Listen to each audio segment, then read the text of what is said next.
Good morning, everyone. Welcome to the National Press Club. Our formal program will begin in just about 2 minutes, but before we get started, I wanted to quickly review some housekeeping items.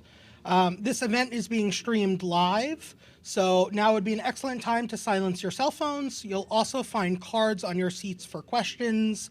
If you have questions for our speaker today, please write them on the cards and pass them to the staff members collecting them around the room.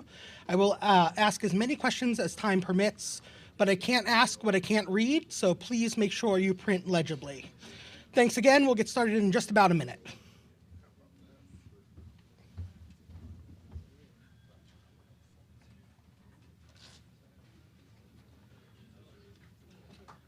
Thank you. Hello.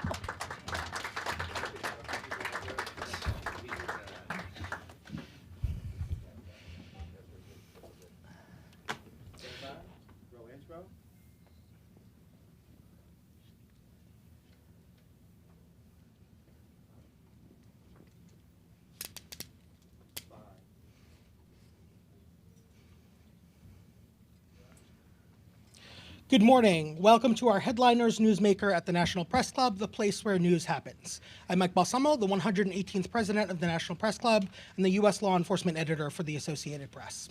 We're delighted to have with us today the mayor of Washington, D.C., the District of Columbia, Muriel Bowser.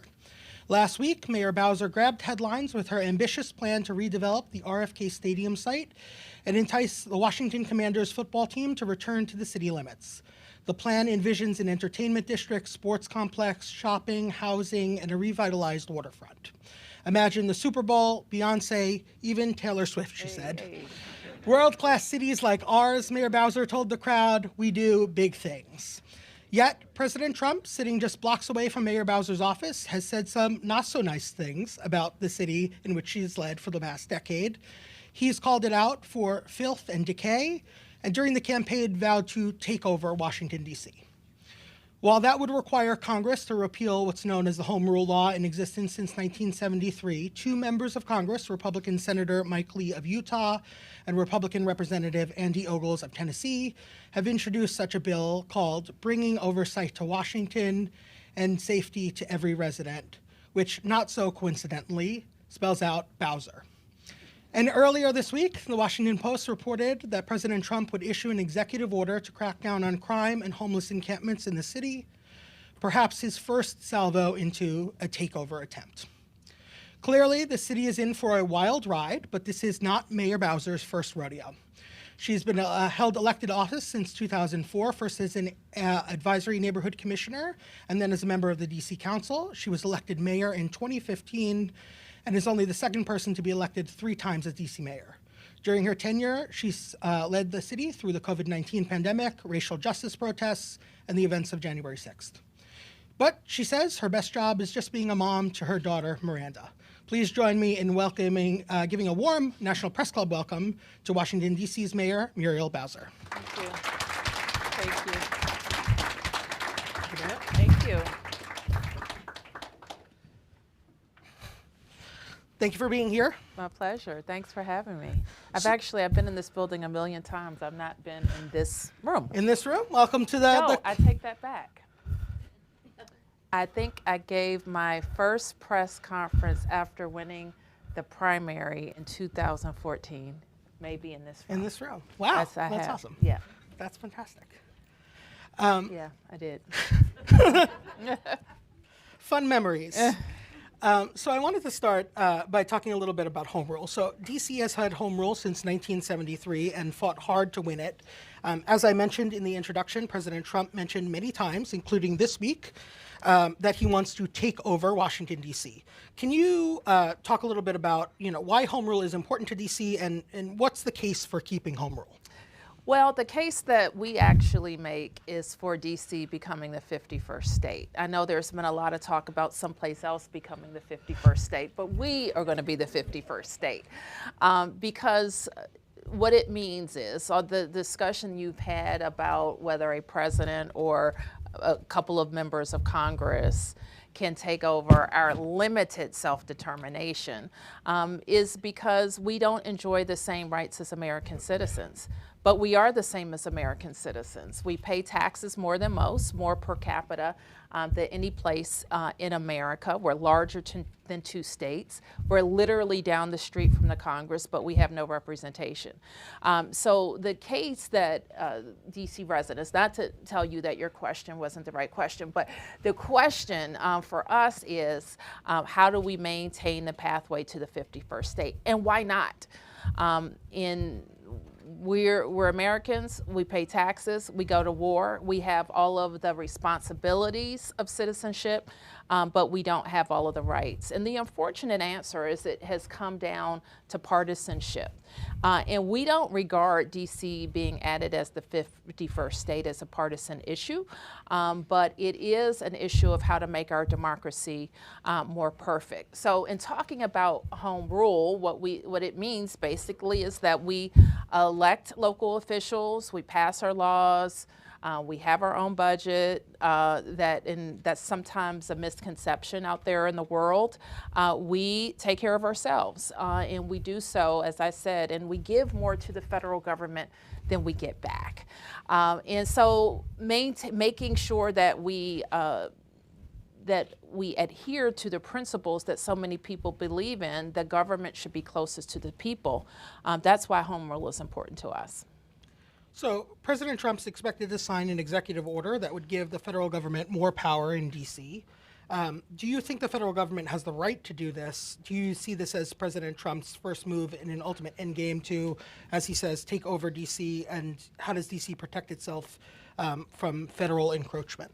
I think there's been a lot of speculation about that, and it's mostly among your colleagues here, but I don't know that that's the case. Certainly the president has executive powers, and we've seen that he has issued a lot of executive orders. Some of them have been disputed, some of them are being argued right now.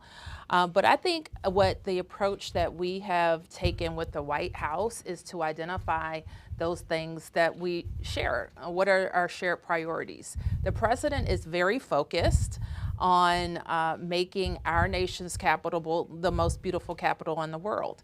And it turns out that's our focus too. And in Washington, D.C., unlike some places, the federal government actually has a role in doing that, an oversized role in doing that. So there's some things like national parks that, when your city as small as ours, how the national parks operate is a very big deal. There's been the issue of the return of federal employees to in-person work. Now, we didn't argue for in-person work going with mass firings, which is going to have an impact certainly on Americans in all 50 states in Washington, D.C. And the federal government does have a role in public safety in the district, unlike most places, because they're a big part of our criminal justice system, including judges and including prosecutors. So there are things that we can work on together. The Washington Post has reported that this executive order would be focused on crime and quality of life issues like graffiti and homeless encampments. After you met with then President-elect Trump at Mar-a-Lago, you expressed a willingness to work with the president on issues of mutual concern, including beautifying the city. Are these the issues that you discussed? Can you talk a little bit about that? Once again, I can't speak to an executive order that I'm not sure exists or will be issued, so I'll say that. But I will say that, yeah, we talked about beautification issues and we talked about public safety. But let me say this about public safety. What I was able to report to the president was that I believed, had the picture in his mind of COVID era Washington, D.C., because that's the Washington, D.C. he left. And we did have some impacts of COVID closures on both public safety and homelessness.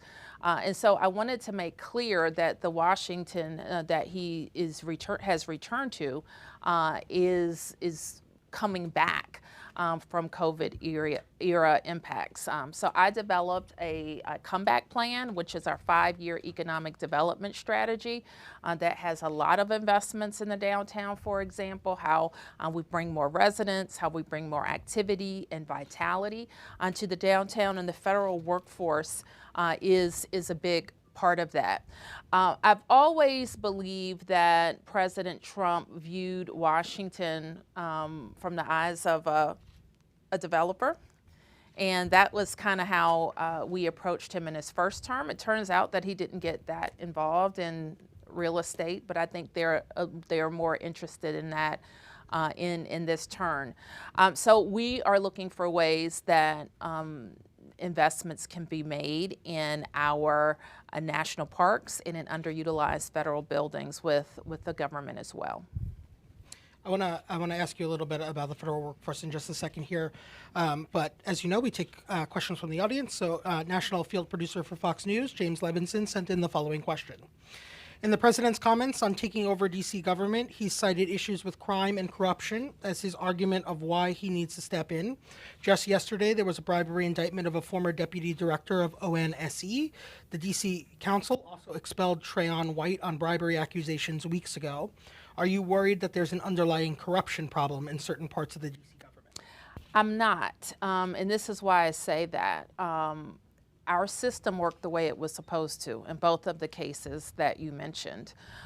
We have, and actually I authored when I was a member of the council, a pretty comprehensive and wide-ranging ethics reform law that allows the council to expel a member for the type of conduct that the indictment indicates. That hadn't been the case 10 years before that. We would have had a official linger until the criminal justice process had run its course. So we have very, very high standards for conduct. I am proud to lead a incredible workforce.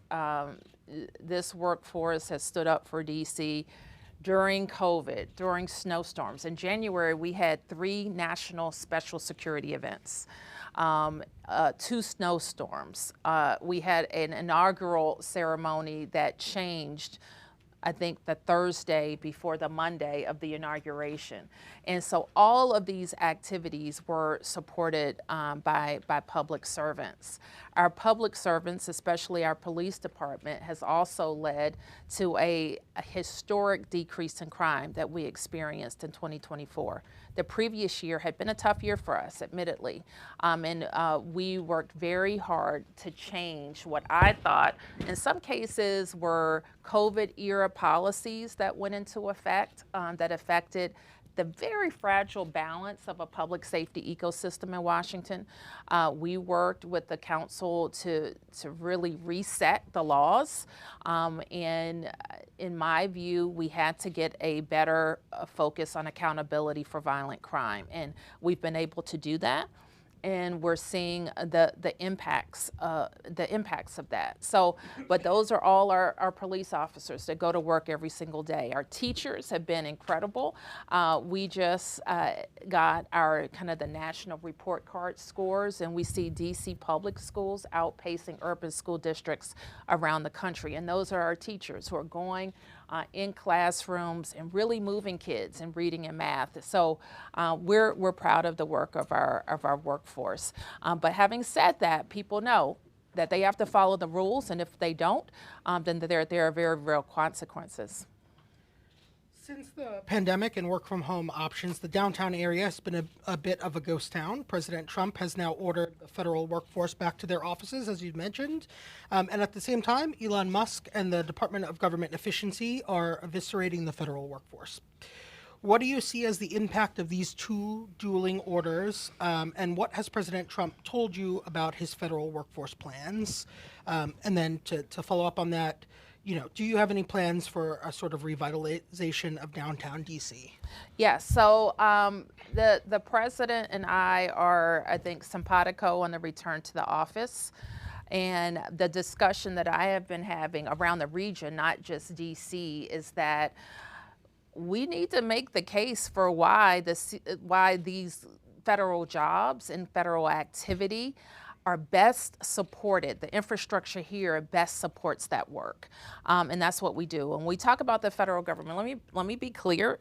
Not all federal workers are in Washington, D.C. They're all over the country. I think you've heard some of the stories even about national parks workers and CDC workers. And so these are federal workers all across the country. I think we have in this region close to 400,000 federal workers. Is that right? We have one. No, close to 600,000 federal workers. And about a third of those, or a little bit more than a third, are located in Washington, D.C. About 70,000 of them are D.C. residents of our 703,000 people. So it's a huge impact to have people's jobs affected. And so our really focus is on making sure we're being supportive of our residents and calling on the government to not use a chainsaw, but figure out which jobs we need and which jobs we don't. And that can be done in a orderly way and in a humane way. Let me just follow up on that question quickly with another question from the audience here. Associated Press reporter Ashraf Khalil sends in the following question. What do you expect the economic impact to be on the D.C. region for the, as you mentioned, thousands of federal workers who are losing their jobs right now in terms of things like unemployment rates, the job market, the healthcare marketplace, and when do you think that wave will hit the system, and are you prepared for it? Well, it's beginning to hit the system, and I expect probably next week to start talking to our community in a comprehensive way about what we see the impacts as. So far, I think what we've seen hit our unemployment system is expected when there is a change of administration, especially when it's a different party. So that's what we're seeing right now. But we know that over the next months, more and more people will be impacted. Now, the thing that we will need the White House and the President's cabinet is to work with all of us about how unemployment, with the separations that they're making, will work for government workers. I want to pivot. I want to ask a little bit about crime in D.C. The D.C. Police Union has said that the force is staffed at dangerously low levels, the lowest number, they say, in 50 years. When 3 police officers were shot last month, they pointed to this as a risk to an overburdened police force. What efforts are you taking to recruit more officers in Washington, D.C., and how do you ensure that violent crime doesn't rise if the police ranks continue to shrink? Well, we put enough officers on the street, but unfortunately we do it in a less ideal way. That's why if you're a budget wonk like I am, we have higher overtime numbers than is efficient. But we have to do that to make sure we have the shifts and the people on the street that we need. So we are, and as long as I've been mayor, have funded our department at a level that allows us to hire the maximum number of people at a given time. I won't go into the kind of sordid history in the couple of years that we weren't able to hire, but with attrition and with a couple of years of disruption, you can see your numbers go down. Our plan is to get back to 4,000 officers. I believe our police chief believes that we need to be between 3,800 and 4,000 officers. Now, keep in mind that we're not just a city, we're a city, county, state, and we support the federal government in large-scale events. So our force per capita may be bigger than some cities of our size, but that's what we need. National Press Club member and writer for Bloomberg City Lab, Linda Poon, sends in this question. The top criminal prosecutor in the D.C. U.S. Attorney's Office just stepped down after refusing to follow a directive from the interim U.S. Attorney, Ed Martin. Are you concerned that these conflicts could affect the U.S. Attorney's Office's ability to prosecute crimes that are committed in Washington, D.C.? Well, I think that this is what, and this is a conversation I had with the president about, again, a U.S. attorney is not an elected not appointed by the mayor, not accountable to local officials or taxpayers. So that is a position that either comes from the president or the attorney general, that appointment. So it is very important to us that the U.S. attorney focuses on violent criminals, on people who use guns, and on repeat offenders, and take hard cases to trial. And sometimes we see out of prosecutors, if it's not a slam dunk, they don't want to proceed. But we need to send a strong message that if you use a gun in the district, that you're going to jail. And that we need to have prosecutors who share that sentiment. I want to just ask one more question about crime. So obviously, violent crime in the District of Columbia has been down over the last few years, but homicide numbers, particularly this month, in comparison, are slightly up. Are you concerned about that sort of rise in homicides in that same sort of vein as you're talking about prosecutions of violent crime? Well, anybody who analyzes crime doesn't use like a month as an indicator of a trend. And so we are concerned about any crime in any month and drive it down, but I don't know that I would suggest that was indicative of our efforts. What we saw last year was remarkable because of the really strategic work that our Chief of Police, Pamela Smith, has done.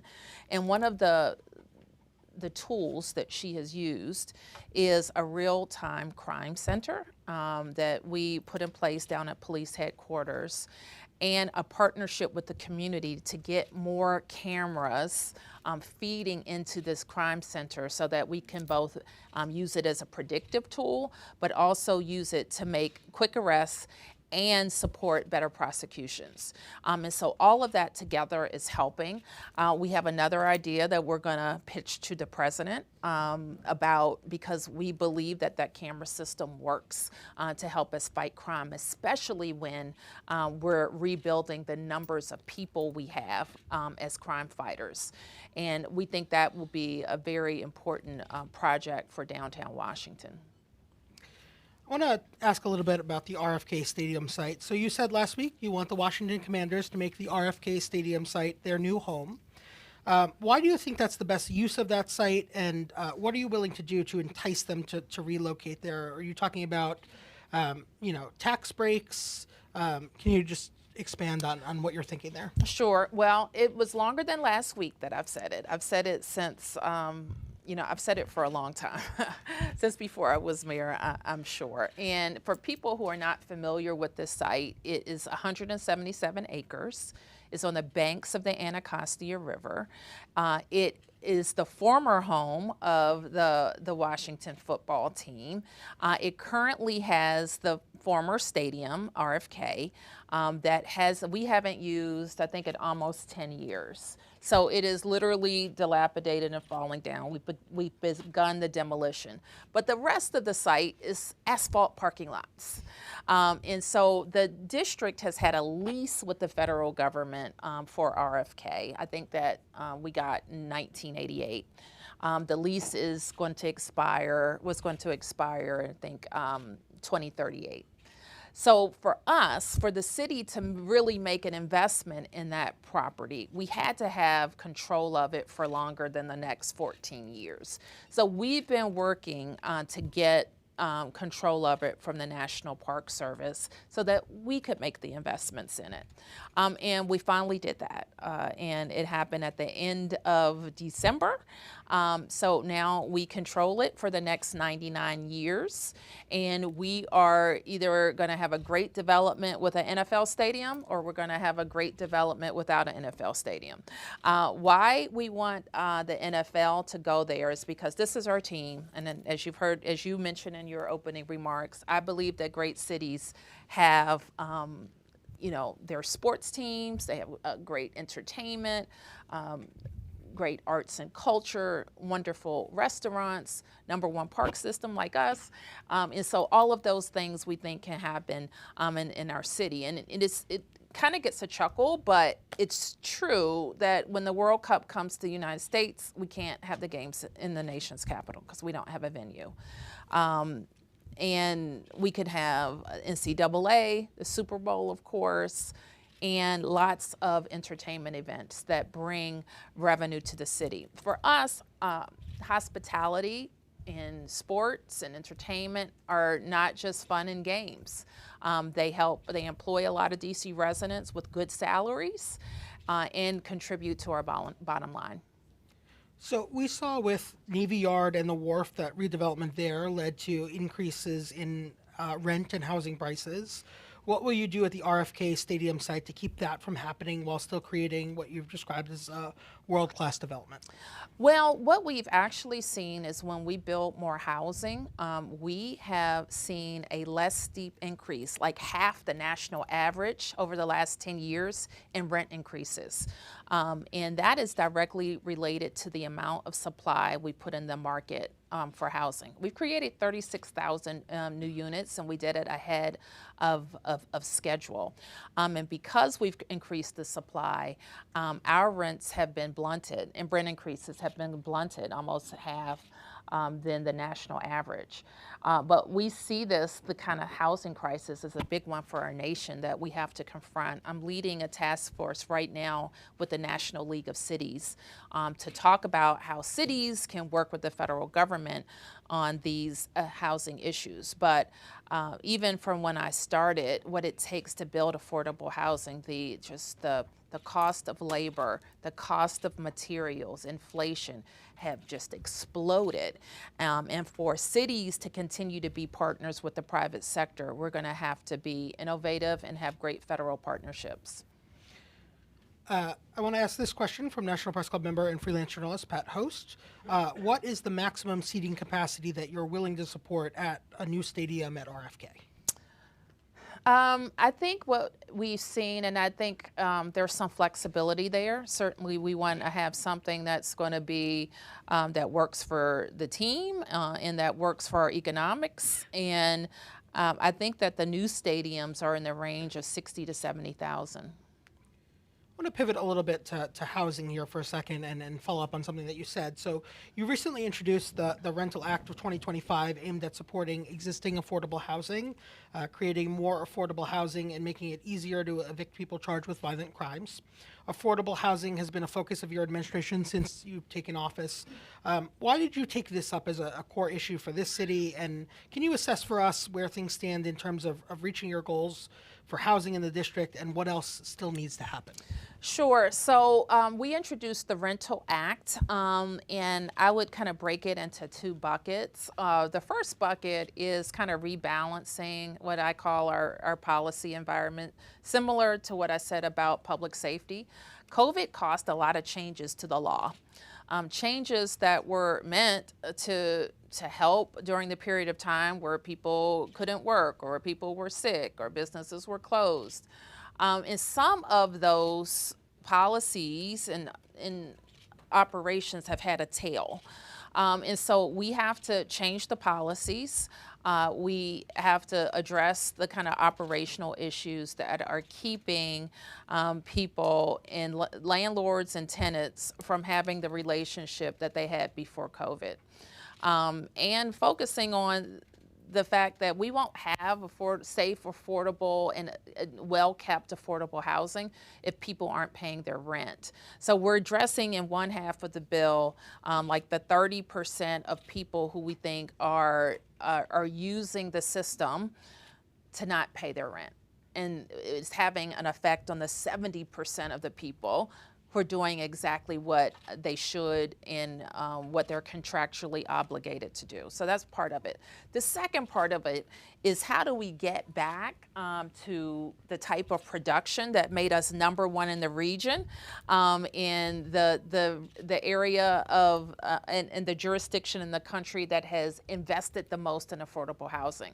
So we have to get back to that level of production that got us to 36,000 units. And part of that is looking at our laws, and one of them is around, we have a law that focuses on allowing renters to be able to buy their units, affordable units. So where we've made some tweaks to the TOPA law that, ensures that TOPA is focused on affordable housing, not all housing, and that like transactions, financial transactions aren't kind of swept up in the law. And so these are some things. This TOPA law hasn't been modernized since it was created, and we think it's necessary to do now so that we can be number one again. Now, when I was elected 10 years ago, our biggest issue in this city was how do we stay affordable for more people? Because we are like, we do have a hot economy. People do want to live here. People are starting their businesses here. And the thing that I always remind people of, like even in this space of time when the Census Bureau put out their most recent report, which was the fastest growing state in America? Washington, D.C. So people vote with their feet. So they're moving here, so we have more people who lived here than before the pandemic. Our schools came back faster. And so it is important that we continue to have this be a city that people choose to live, and affordability, housing affordability is like the number one thing on their list. I want to ask you a little bit more about your partnership with the National League of Cities that you announced, a new advisory group, as you mentioned, America's Housing Comeback. Can you talk a little bit more about the aim of that group and then what prompted its formation? Well, part of it is, and I've done a task force with the League of Cities before, and the League of Cities is a bipartisan group, and it's made up of executive officials like me, but also members of legislators, appointed officials, and from cities and towns of all sizes. And so what I find really interesting is that no matter where you're from in America, there's some kind of housing issue in your town. And so having the league that has the staff and the resources to make our case to federal lawmakers is hugely important. So we can share, and we are using what we learned in our kind of 10-year investment to create 36,000 units to share, but we also want to learn from our counterparts across the nation about other ways that we can do affordable housing with, more, in a way that we're not spending as much per unit. So we have to work on that. We're learning from my co-chair. One of the co-chairs, for example, is from a university town. And what are we doing for university housing? We have a lot of great institutions here, and they need to remain competitive, and part of being competitive is how they do housing in a market like ours. So we're looking to work on that, and actually invite more universities to have their East Coast outposts be in Washington, D.C. And so we see that Johns Hopkins recently opened, USC has made a big investment in D.C. In addition to our great universities. While family homelessness has decreased in the District of Columbia, the point-in-time count showed homelessness in D.C. rose 14% between 2023 and 2024. What specific efforts are you taking to combat that rise in homelessness, and is President Trump right that federal resources are needed to combat that rise? Federal resources can always help, I think in point in time, it does fluctuate. We've seen it, and I have had in my tenure a huge focus on ending family homelessness. And we're very proud that a promise I made to close a notorious family homeless shelter that was in an old hospital would close, and we would open humane family shelter across the city, and we did. We opened 8 shelters that housed no more than 50 families, and we were able to decentralize the services for that families that allowed them to get into permanent housing. So we know that system works. If we put people, while they're experiencing an emergency, in a smaller, better resourced, more humane environment, they can get they can get it together and move on to permanent housing. So we've done that on the family side. We think we need a similar approach on the single side.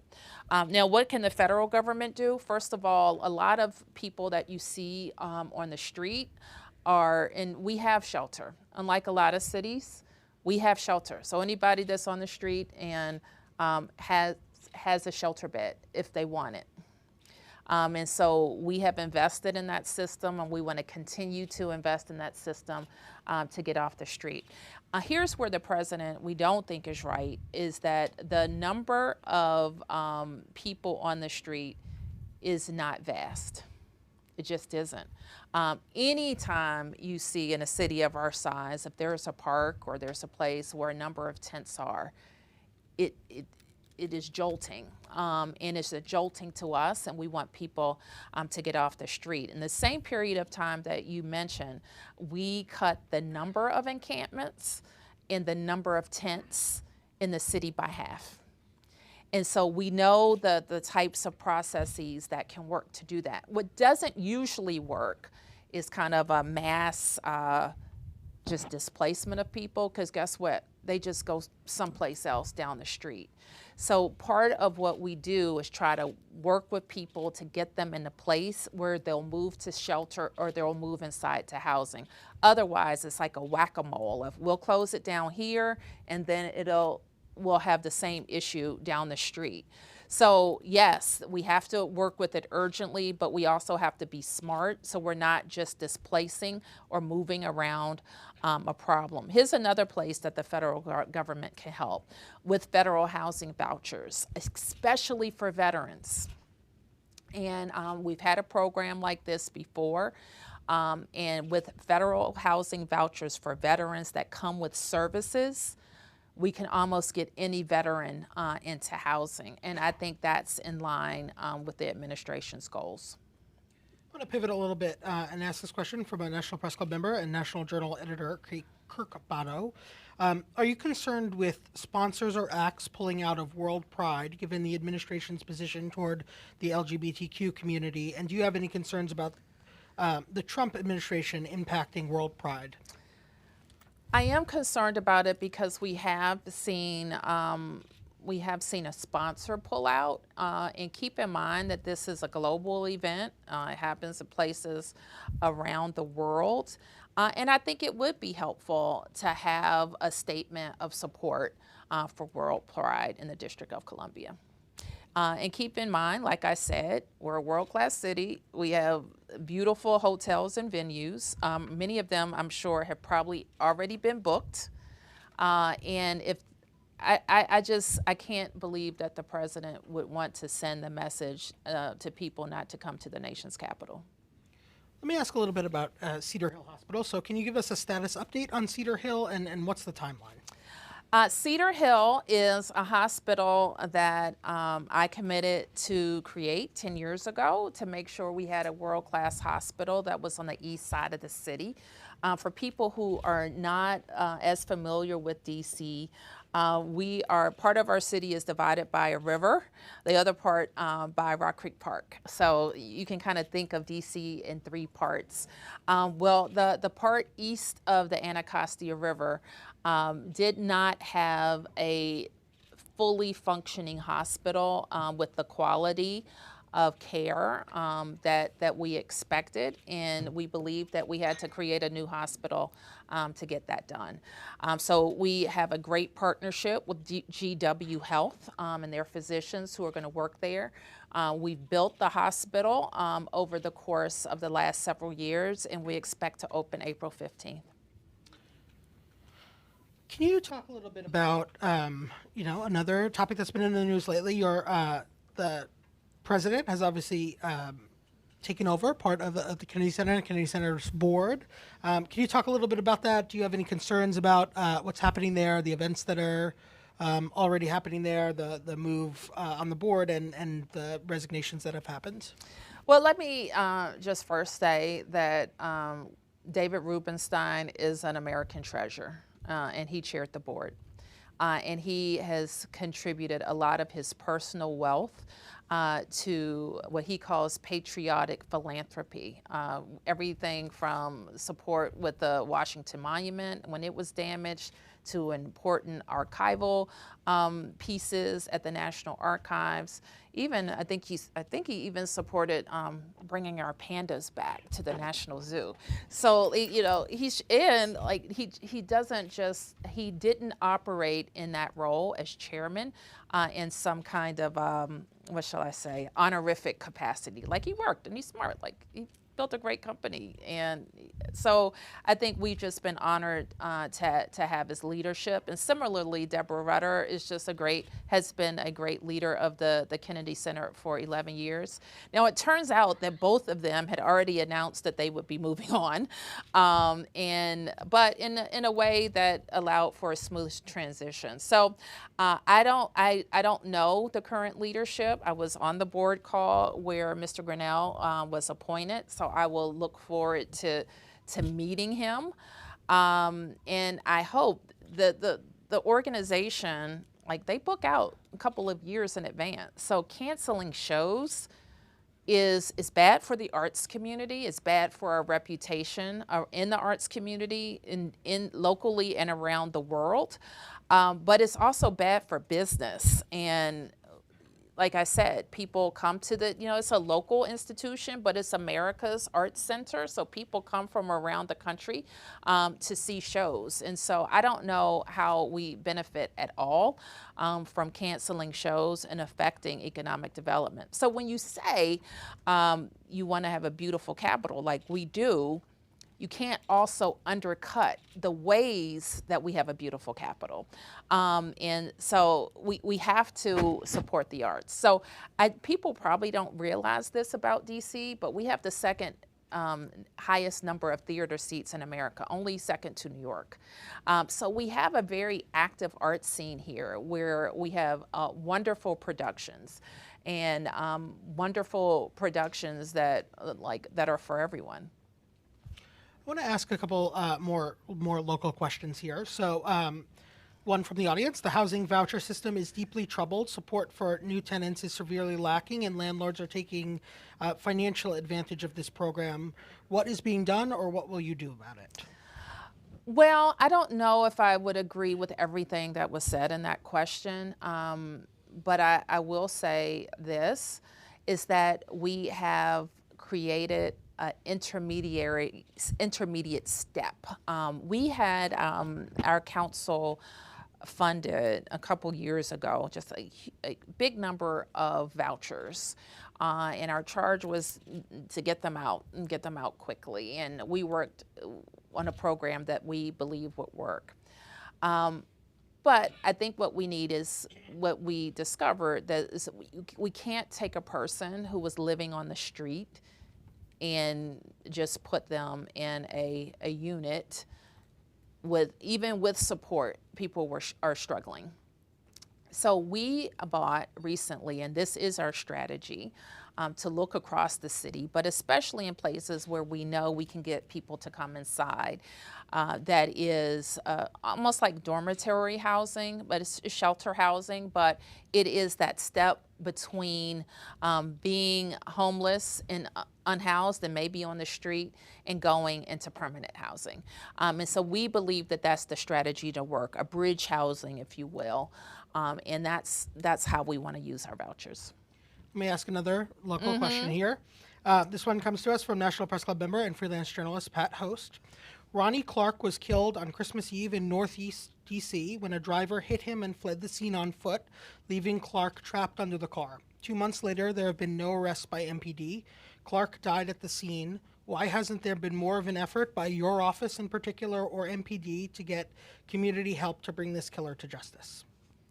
I will. Let me look into that. I'll take that as a note to look into. Certainly, our police are very aggressive about investigating traffic incidents just as much as any other violent crime.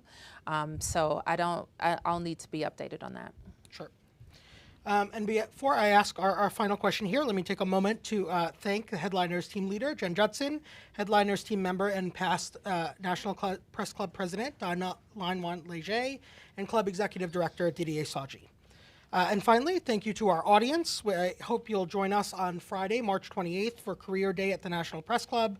If you're looking for your next journalism or communications job, you'll have the opportunity to meet recruiters, get training, and update your headshot and more. It's also my honor to present our guest with the coveted National Press Club mug. Thank you. Thank you. I hope you use it all the time. We'll close with a final question here. Two, actually, final questions here, if you don't mind. You ask really fast. So, yeah. We've been knocking through them here. We've got a lot of questions in. I'm very experienced at this. Will DC take the Trump administration to court over executive actions or anything else? And how much do you expect the GOP Congress to be involved in blocking bills through the DC Council? Well, I think if you look, I'll take the second one first. If you look back at kind of the history of congressional interference, it's almost predictable the type of issues that the Congress has interfered in. They usually are social issues that members want to make points on back at home. So we had a ban on, we continue to have a ban on locally supported abortion. We've had a ban on cannabis regulation, which is really dangerous, actually. And we've had other interference on mostly social issues. The most recent issue being on public safety, and that's a longer story. But now there are a lot of bills kind of moving in the Congress that we're focused on. And usually we can kind of beat back issues, and we work diligently on it. I'm very grateful for the partnership I have with Representative Comer out of Kentucky, who is our oversight chair. So we work across the aisle. We always have. We work behind the scenes. We work in front of cameras, but we're always working for the benefit of the district. But this goes back to the first question you asked. We're always going to experience that until we become the 51st state. It's just that simple. So we work on that. The first part of your question is that will we sue? And the bottom line is that we have an attorney general in the district, and an elected attorney general that is not in my chain of command. And we are always talking about making sure that the laws are applied as it affects the District of Columbia. So that's what I'll say about that. Mayor, thank you. Thank you for taking the time here. Thank you. Thank you.